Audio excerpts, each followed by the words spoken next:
Welcome to our channel. Today we how to set up a domain with Namecheap and connect to Cloudflare step by step clearly. To set up a domain with Namecheap and connect it to Cloudflare, begin by logging into your Namecheap account.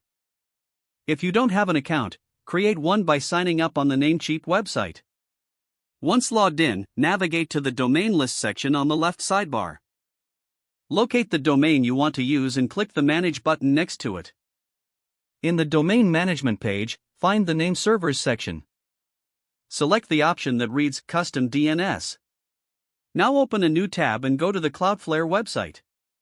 Sign up for a new account or log in if you already have one. Once logged in, click on the Add a Site button on your Cloudflare dashboard. Enter your domain name in the provided field and click Add Site.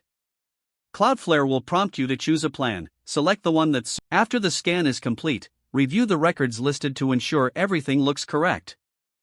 Click Continue to move on to the next step. Now, Cloudflare will provide you with 2 name servers. Keep this page open as you'll need these name servers shortly.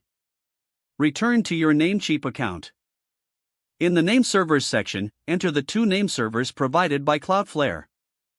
After entering the name servers, click the green checkmark to save the changes. It may take a few minutes for the changes to propagate. Meanwhile, go back to Cloudflare and click on Done, Check Status.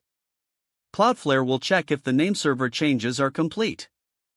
Once confirmed, you'll see a success message on your Cloudflare dashboard. Now, you can configure additional settings, like SSL and security features, within Cloudflare. Explore the dashboard to customize your settings as required. Finally, check your website to ensure everything is functioning correctly. Your domain is now set up with Namecheap and connected to Cloudflare. If the page does not load, refresh the browser or try again in a private or incognito window. Make sure you are using the correct email address, then retype it carefully to avoid small typos. If your password is not accepted, use the reset option and create a new strong password you can remember. Check your spam folder for verification or security emails, then complete any requested confirmation steps.